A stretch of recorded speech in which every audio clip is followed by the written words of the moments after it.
Kembali lagi di Kick and Rush. Jadi sekarang gue mau bahas tentang grup neraka, yaitu kemarin itu ada pertandingan Portugal dan Hungaria. Nah, sebenarnya laga itu berjalan alot karena Hungaria lebih cenderung bertahan dan Portugal juga patternnya nggak jelas karena para playmakernya terlalu maju ke depan menurut gue, dan cuma passing-passing aja. Dan ada dua peluang besar, yaitu dari Bruno sama ini Jota, tapi Jotanya terlalu buang-buang peluang dan terlalu sering ya. Di laga ini Jota buang peluang, dan Bruno juga nggak maksimal di babak satu. Di babak satu juga mainnya Portugal nggak ada patternnya menurut gue. Dan memang Portugal ini dari dulu bukan tim yang memiliki strategi yang solid gitu. Dari zaman pelatih yang dulu-dulu juga gitu, permainannya juga emang nggak taktikal lah. Tapi kalau dibandingin ke babak kedua ya, Portugal itu bagusnya di menit 80-an ketika Hungaria ini yang mainnya Spartan gitu ya. Mainnya body charge karena fisiknya unggul, dan ternyata staminanya habis di menit 80-an. Dan di menit 80 sampai 90 itu kebobolan 3. Nah, itu kan jelas dari stamina udah habis gara-gara ngadepin permainan Portugal yang lebih skillful dengan permainan Hungaria yang keras gitu. Mereka akhirnya kecapean dan mungkin kan ada pressing di menit-menit awal gitu, jadi agak habis tenaganya. Nah,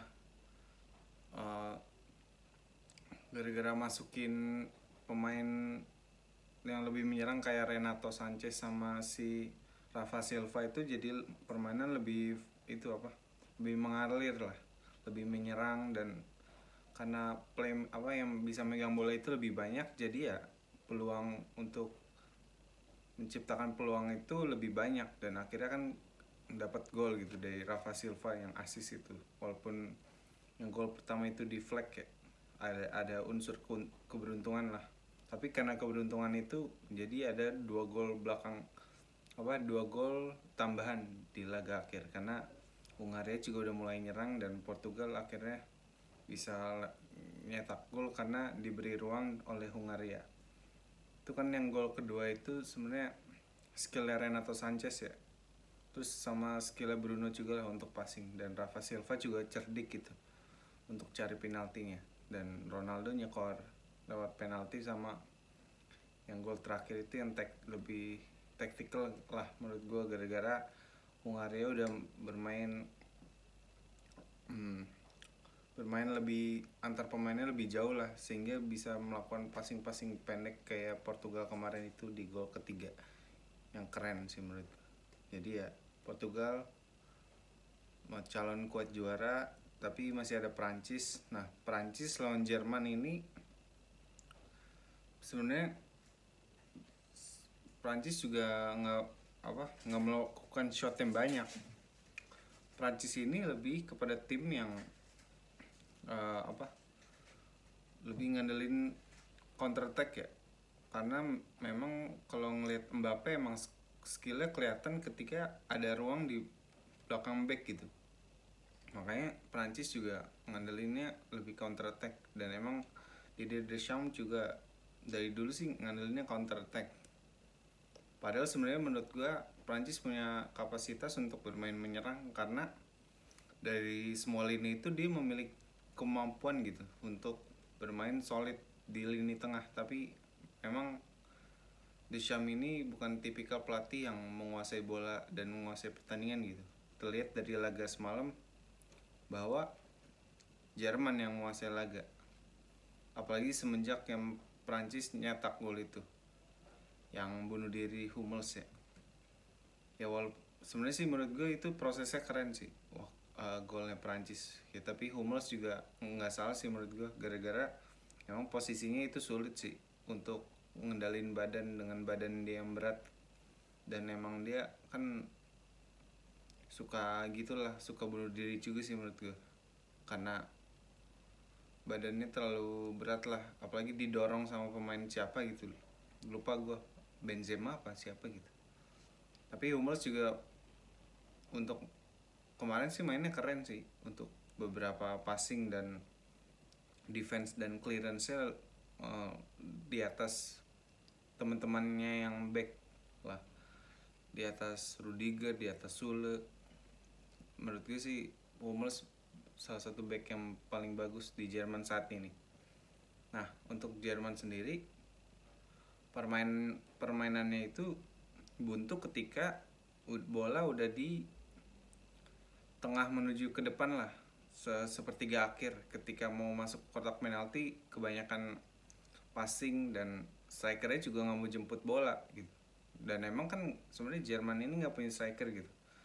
Striker murni cuma Volland, dan Werner juga sebenarnya bukan striker ya. Werner itu lebih ke winger yang inside forward lah, bukan striker. Dia bukan tipikal yang killer instinct, tapi Volland punya, dan Volland jelek mainnya.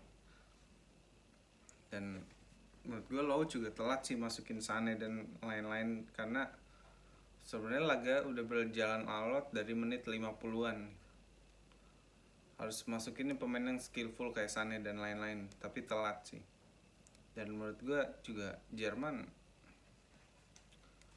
nggak punya striker yang bagus gitu, dan mainnya juga terlalu boring sih.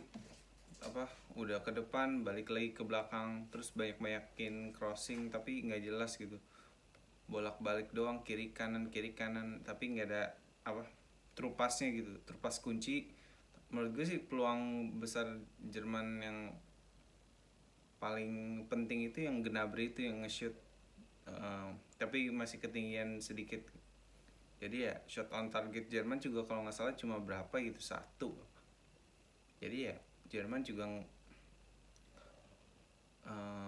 lebih lebih gak punya striker. Dan emang menurut gue juga strategi Joachim Löw ini udah jelek dari 2012 sebenarnya. 2014 juga menurut gue jelek sih, gue harus akuin, karena ketika Jerman ngelawan tim-tim yang kayak Aljazair sama Ghana itu kan sebenarnya dia sulit menang gitu, karena Jerman ini sulit lawan tim yang rada bertahan karena nggak punya kreativitas di depan. Tapi kan ke 2014 ketolong sama generasi emas. Nah, ketika generasi nggak sebagus yang 2014, mereka attack-nya itu jadi bingung gitu, kiri kanan doang, nggak ada visi untuk ngegolin lah. Jadi Prancis layak menang dan Prancis jadi kandidat juara karena Prancis punya kualitas pemain yang paling bagus lah di Euro kali ini. Dan strateginya juga strategi yang realistis lah, karena memang kualitas pemainnya mau dengan strategi apapun juga pasti jalan gitu. Dan dari setiap lini lengkap lah, sampai substitutionnya itu bagus menurut gue. Dan Prancis layak menang dan kemungkinan sih juara grup, dan kayaknya sih menurut gue masuk ke final sih Prancis. Jadi sekian menurut gue. Sekian.